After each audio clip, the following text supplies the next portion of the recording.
ही उपाय है।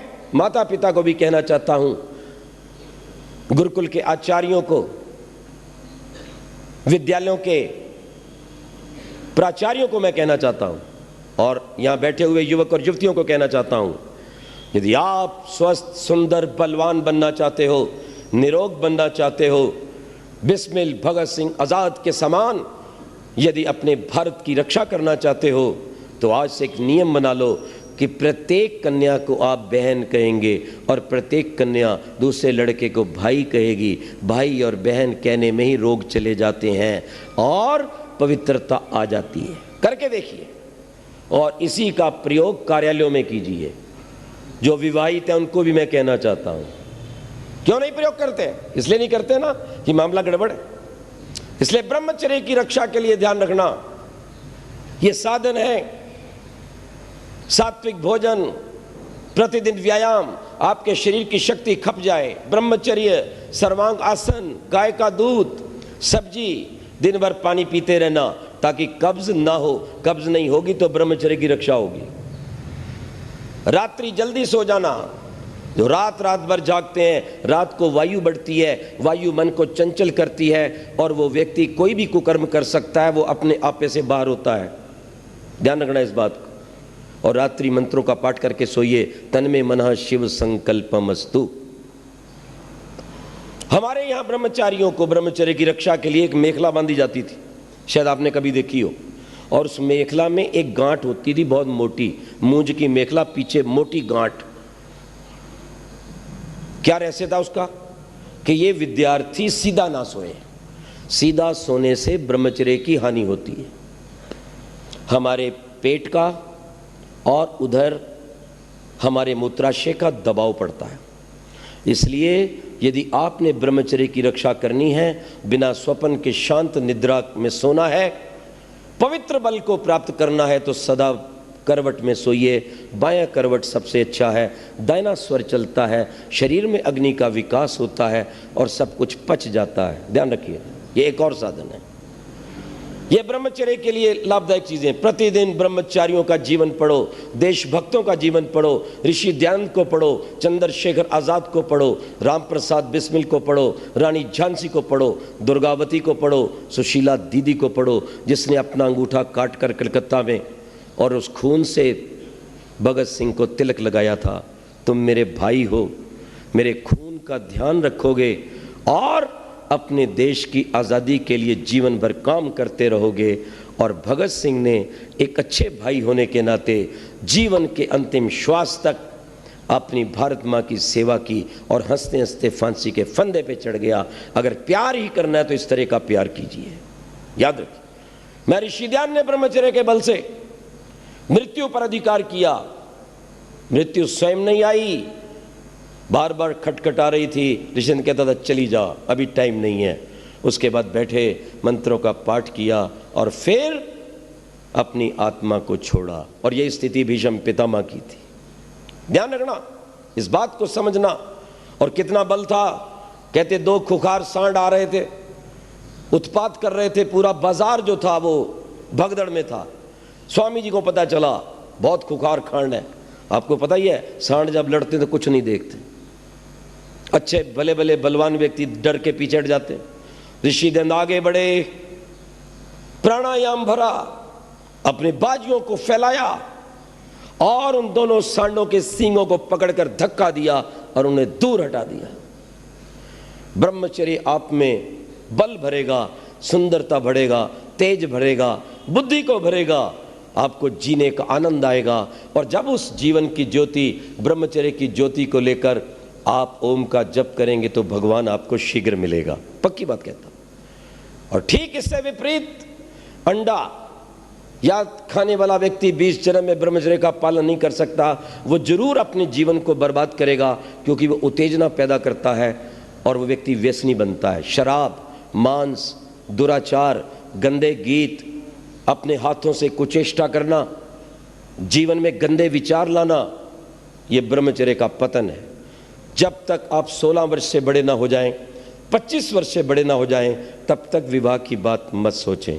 और सोचें तो इस विचार को लेकर सोचें, मैंने जो जीवन में तप किया है मैंने जो विद्या प्राप्त की है, मैंने जो संयम किया है, इसके द्वारा अगर मैं इसका प्रयोग करूंगा तो अपने देश के लिए अच्छी बलवान सुंदर संतान दूंगा जो अपने देश को स्वतंत्र करवा सके, अन्यथा मैं अपने शरीर की शक्ति को बर्बाद नहीं होने दूंगा।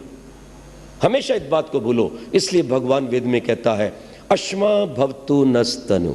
आइए हम इस विषय को समाप्त करते हैं और अंत में ये कहना चाहते हैं, जिनको रोग है किसी भी प्रकार का, शारीरिक गुप्त रोग है, चाहे वो लकोरिया है, श्वेत प्रदर है, रक्त प्रदर है, स्वपन दोष है, धातु विकार है, उसके लिए अमृत तुल्य भगवान ने हमें एक औषधि दी है जिसका नाम है आंवला।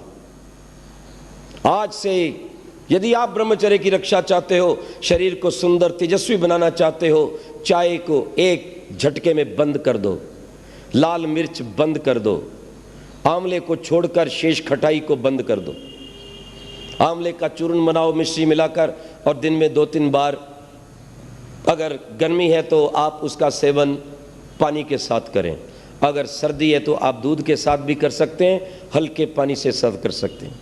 ब्रह्मचर्य की रक्षा के लिए आप सर्वांगासन अनिवार्य रूप से करो, पूरे शरीर की रक्षा करेगा और आपके चेहरे को तेजस्वी और आपकी बुद्धि को सूक्ष्म माइक्रोस्कोपिक बनाएगा। सायंकाल प्रतिदिन बाह्य कुंभक प्राणायाम कीजिए। आर्य समाज में आइए, आर्य समाज में हमारे जो लोग हैं, विद्वान हैं, पुरोहित हैं, सदस्य हैं, वो सब आपको ये बातें बता सकते हैं। रविवार को आइए, यहाँ पर बैठिए, यज्ञ कीजिए, जीवन में ज्योति को प्राप्त कीजिए, संसार को प्रकाशित कीजिए, कीड़े मकोड़े की तरह मत मरिए। जिंदगी उसी की है जिसका दुनिया नाम जपती है। अरे जिंदगी यूं तो कुत्ते और बिल्ली की भी कटती है, अच्छा है कुछ काम करना, देश धर्म का इस नाव में, नाव खाली हो तो मझधार में पलटती है। कुछ शंकाएं, 1-2 जो बहुत आवश्यक हैं, जिन्होंने हमारे विद्यार्थियों को भ्रष्ट किया है। पहली बात, ब्रह्मचर्य की हानि से कोई हानि नहीं, जैसे रोटी खाते हैं वैसे ये काम है। मैंने कहा महामूर्ख, ये रोटी वाला काम नहीं है।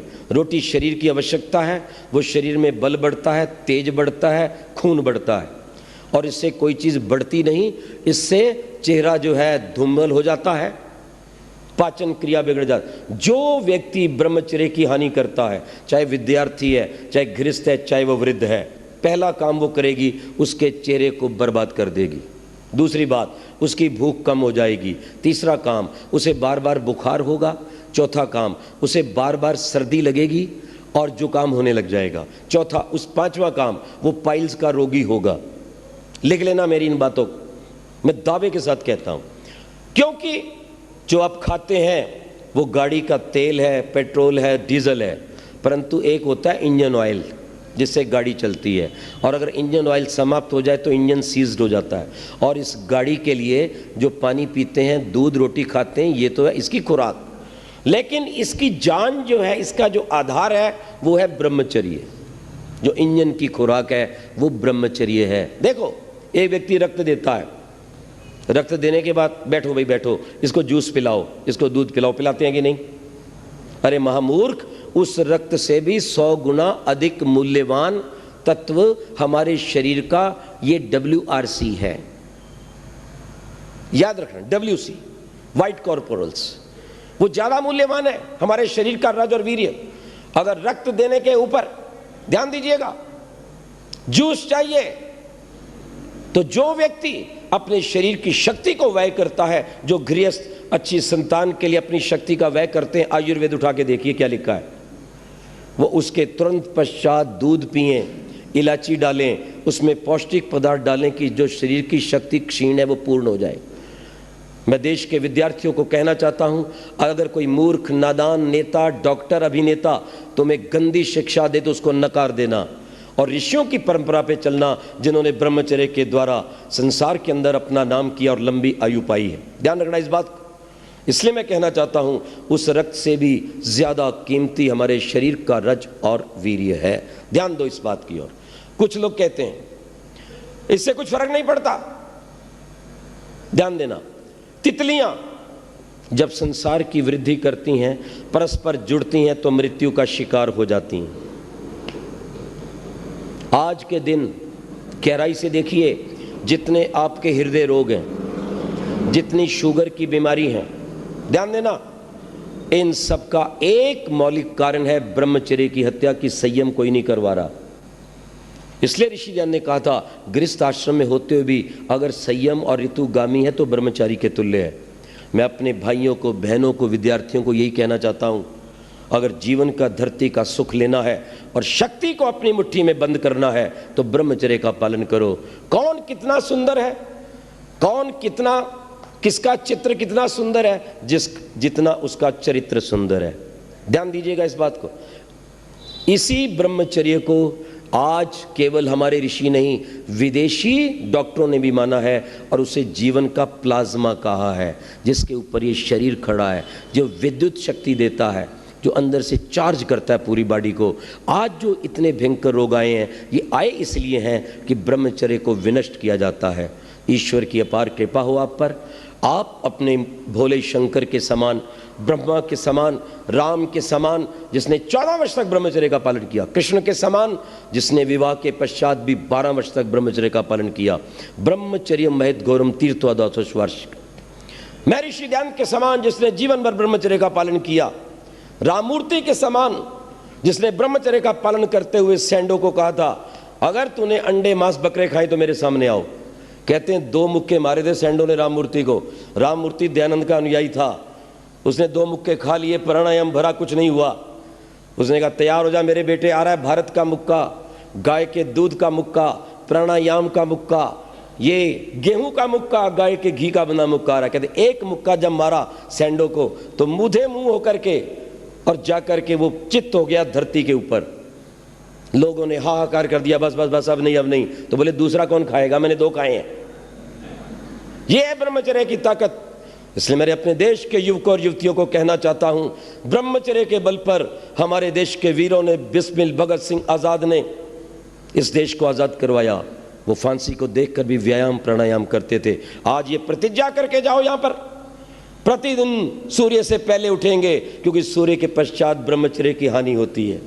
सदा अच्छे विचार रखेंगे, एक क्षण भी व्यर्थ नहीं गवाएंगे, दिन में नहीं सोएंगे। जो दिन में सोएगा वो रात को बच नहीं सकता गिरने से, उसको नींद गहरी नहीं आएगी। इसलिए दिन में नहीं सोएंगे, दिन भर काम करेंगे, व्यायाम करेंगे, अपने जीवन को बलवान करेंगे और अपने देश की शान बनेंगे, जिससे कि आपका देश महान हो, सोने की चिड़िया फिर से ये बन जाए, विश्व का गुरु बन जाए। और जितना आतंकवाद है आपके ब्रह्मचर्य चरित्र के बल से यहाँ से हट जाए और भारत पुनः विश्व का सम्राट बन जाए। प्रभु से मेरी ऐसी प्रार्थना है, हम उसके आदेश का पालन करते हुए अपने जीवन को संयमी बनाएं, पवित्र बनाएं, चरित्र से युक्त बनाएं, सदा शाकाहारी पवित्र पावन भोजन करके और उस प्रभु के आनंद को पाएं। ओम शांति शांति।